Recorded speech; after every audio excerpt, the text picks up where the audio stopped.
अमेठी का वो चुनाव जिसमें एक नेता की दो पत्नियों ने चुनाव में राहुल गांधी और सोनिया गांधी की नींद उड़ा दी थी।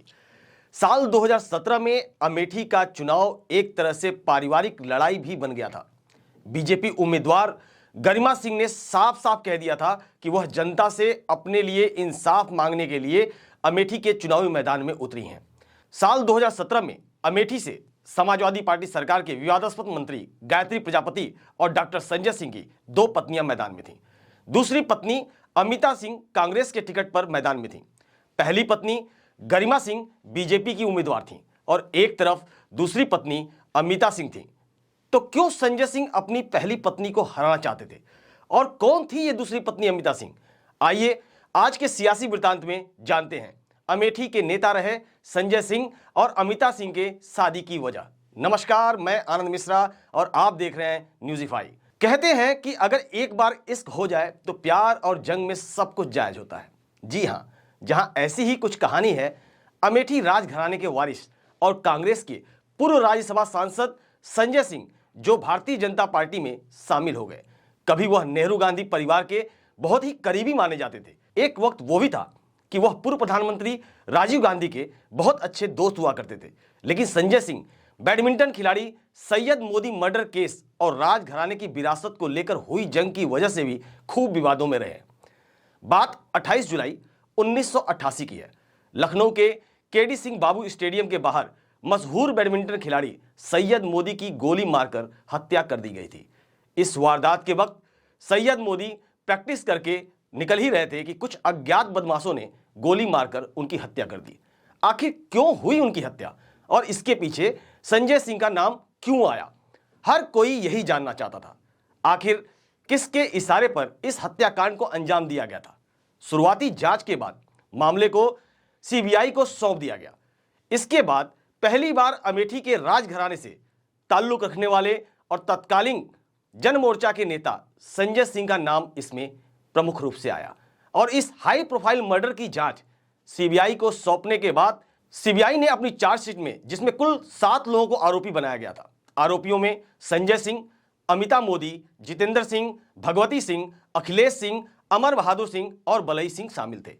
बताया जाता है कि सैयद मोदी, अमिता मोदी और संजय सिंह के बीच गहरी दोस्ती थी।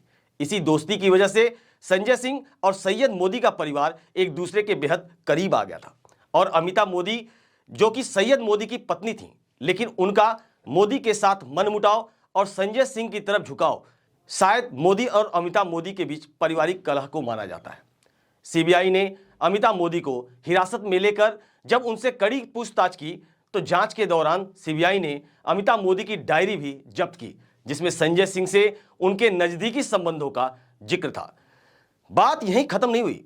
संजय सिंह ने उस समय के सबसे बड़े वकील राम जेठमलानी जी को अपना केस लड़ने को दिया और सैयद मोदी मर्डर केस की जांच जब पूरी हुई तो कोर्ट में सीबीआई के दावों की धज्जियां उड़ चुकी थीं। सीबीआई को पहला झटका उस वक्त लगा जब संजय सिंह और अमिता मोदी ने चार्जशीट को ही अदालत में चुनौती दे डाली। फिर इन दोनों के खिलाफ पुख्ता सबूत न होने की वजह से सेशन कोर्ट ने सितंबर 1990 में संजय सिंह और अमिता मोदी का नाम केस से अलग कर दिया। 1990 में मोदी मर्डर केस से बरी होने के बाद 1995 में संजय ने अमिता से शादी कर ली थी। पिछले 2 दशकों में अमेठी राजघराने के राजा संजय सिंह और अमिता सिंह ने भी कई उतार चढ़ाव देखे हैं। पहली पत्नी गरिमा सिंह ने अपने आप को तलाकशुदा कभी नहीं माना, क्योंकि कोर्ट में तलाक का उनका मुकदमा खारिज हो चुका था और उन्होंने अपने चुनावी हलफनामे में भी अपने पति का नाम संजय सिंह ही रखा था। साल 2017 में यहां का चुनाव एक तरह से पारिवारिक लड़ाई भी बन चुका था। बीजेपी उम्मीदवार गरिमा सिंह ने तो इतना साफ साफ कह दिया था कि वह जनता से अपने लिए भी इंसाफ मांगने के लिए अमेठी के चुनावी मैदान में उतरी हैं। गरिमा सिंह बीजेपी की उम्मीदवार थीं। संजय सिंह ने अमिता का समर्थन करते हुए कहा था कि यह चुनाव का फोरम है, न्यायालय नहीं, यहां जनता ही न्याय करेगी।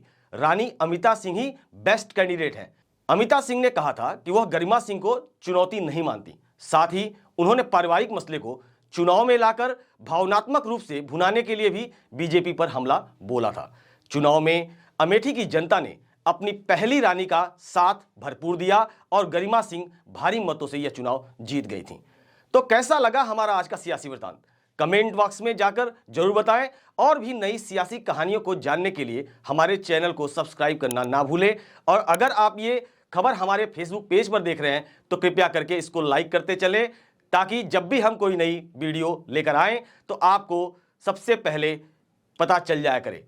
आज के लिए इतना ही, फिर कल मिलते हैं किसी और शख्सियत की कहानी के साथ। तब तक के लिए नमस्कार।